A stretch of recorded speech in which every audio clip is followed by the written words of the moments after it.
The Spider and the Fly, the Farmer and Agribusiness.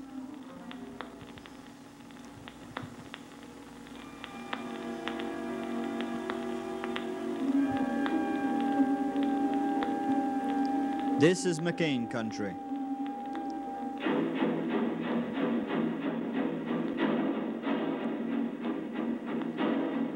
$8 million in outright grants from the federal government. A further $8 million in guaranteed loans from the provincial government, and you have the McCain country, which is made up of the McCain plant in Grand Falls, the largest plant of the McCain group of companies, including over 25 companies in 5 different countries. This plant is the largest of its kind in North America.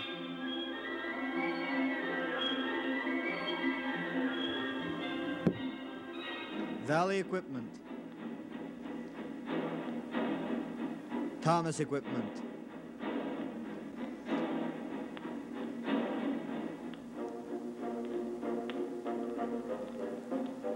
McCain Produce,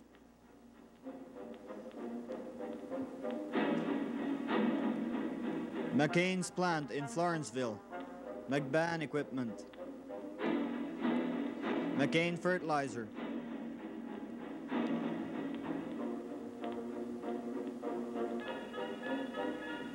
M&D Transfer,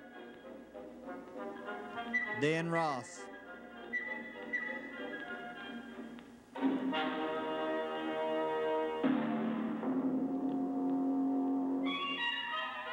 McCain Holdings. They have now bought 7,000 acres of our prime agricultural land. The objective of this presentation will be to look at the relationship between agribusiness and the family farm. The brief will show that the basic nature of that relationship is not one of cooperation, but one of opposition. That the reality of running a farm on the day-to-day basis continually forces us against a corporate wall. Corporations and farmers are locked together in a spider and fly relationship. There is no doubt in our mind as to who is the spider and who is the fly, as there is no doubt as to who is spinning the web and who is getting caught up in it.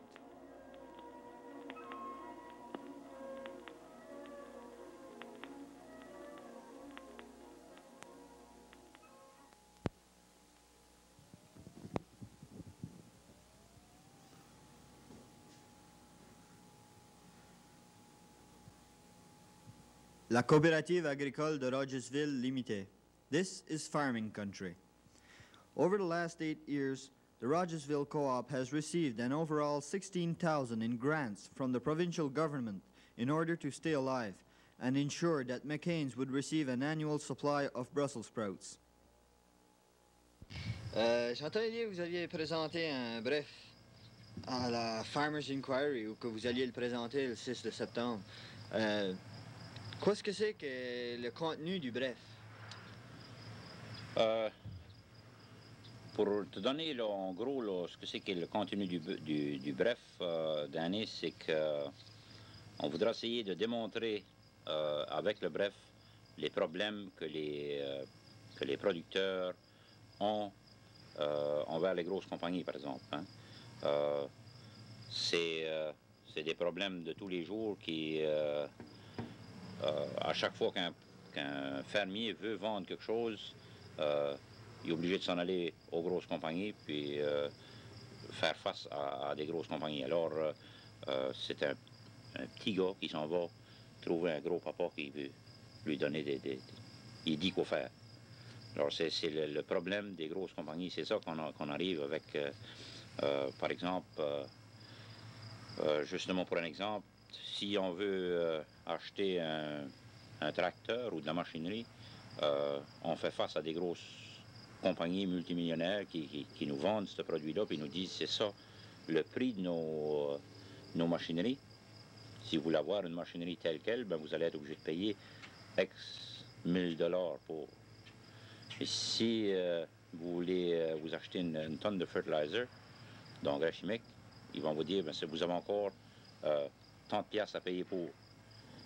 lorsqu'ils viennent pour acheter notre produit, ils nous disent, ben, on veut tant de 1000 livres de produits, on vous donnera tant la livre. C'est encore le même qui décide le prix qu'on va avoir la livre, comme le même qui décide comment est-ce qu'on va payer pour nos machineries. Même quand c'est vous autres qui vendez? Même quand c'est nous autres qui vendons. C'est là qu'est le problème. Par exemple, si on prend le produit, on devrait prendre nos choux, disons nous autres on fait des choux, on devrait prendre nos choux, avoir le coût de production, puis ajouter un certain pourcentage de profit au bout. According to Jean Finnegan, the problem is a very simple one. Although the farmers in Rogersville are the ones that actually produce the Brussels sprouts, they have absolutely no control over the price they will receive for their product. Also, they have no control over the amount of money they will have to pay for their machinery and fertilizer. And they receive no government grants unless an adequate supply of Brussels sprouts for McCain's is threatened. The following description of how the Rogersville Co-op were forced to construct a Brussels sprout cutter from scrap metal and junk piles is a good example of what farmers must put up with in their attempts to continue their way of life. Pour commencer, je vais commencer par ça ici. Là, comme vous voyez, ça c'est une vieille rirenne de genre. C'est ça, comme on dirait des fois, c'est le cœur de la machine. Elle est drivée par le power take-off du tracteur, avec une chaîne ici, drivée sur la pinion de la rirenne. Ensuite, le l'essieu, la rirenne, naturellement, vous voyez, elle est coupée ici. Hein? Le l'essieu du char même, il est coupé plus haut ici. Il y a des poulies là, des poulies pour qu'ils drive, il y a des belles qui rentrent là, sous ces couverts ici. Ça, c'était juste une couverture pour abrier les belles, pour arrêter la pluie de les faire couler.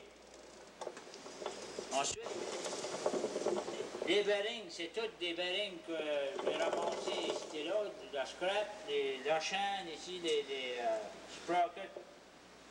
Autrement dit, c'est tout de la scrap. Excepté le frémage, c'était du fer nul, de l'angle iron neuf qu'on avait acheté. À part de ça, on peut dire que c'est à peu près tout de la scrap qui a manché ensemble pour faire cette faucheuse ici. On peut rien faire avec ce qu'on a, avec ce qu'on a. Puis on n'en a pas beaucoup. Le gouvernement, il doit sûrement vous aider beaucoup à faire des négociations et de la planification pour l'expansion. Dans les négociations, non, le gouvernement ne veut pas s'en occuper du tout. C'est-à-dire, il nous donnerait des informations à un coup triées, mais ce n'est pas l'information qu'on a nécessairement besoin. Puis, d'après eux autres, ben, les petits producteurs ne sont pas tout à fait qualifiés pour distinguer quelle information qui doit se servir. Mais ça, on va mettre ça de côté, là. Pour les projets d'agrandissement, pour les octrois, ces choses-là, même si c'est encore subventionner les grosses compagnies, en nous donnant un octroi, que c'est nécessairement subventionner la compagnie, parce que si la compagnie nous payait un prix suffisant pour faire nos choux, on n'aurait pas besoin d'octroi. Alors, c'est subventionner les compagnies, mais le département est un peu lent à nous donner ces choses-là. Puis il faut pour avoir un projet, il faut l'avoir assez bien documenté, que ça nous prendrait tout probablement des ingénieurs, puis un comptable, puis peut-être un avocat pour pouvoir préparer le projet pour qu'il soit acceptable par le département. Il faut avoir un blueprint, un plan assez défini de tout ce que c'est qu'on veut faire. Puis s'il y a une petite noix qui va quelque part ou quelque chose, il faut qu'elle soit mentionnée, il faut que le prix soit mentionné, puis il faut que ça soit tout fait d'avance. Les grosses compagnies, eux autres, ont le comptable, puis ils ont les ingénieurs, puis ils ont tout ça à l'avance, puis ils peuvent préparer un projet, puis il va être accepté. Puis s'il n'est pas suivi tout à fait à la lettre qui a été écrite sur le papier, ça va passer pareil, parce que c'est une grosse compagnie, puis ils ont le moyen de le faire, puis ils ont les facilités, puis ils vont changer ça. C'est changé à travers les ingénieurs. Tandis que nous autres, si on fait quelque chose, même on sait ce qu'on veut, on sait ce qu'on a besoin, ben, pour le faire, c'est pratiquement impossible, parce qu'on n'est pas capable de mettre ça sur papier puis dire tout définir ça d'un bout à l'autre.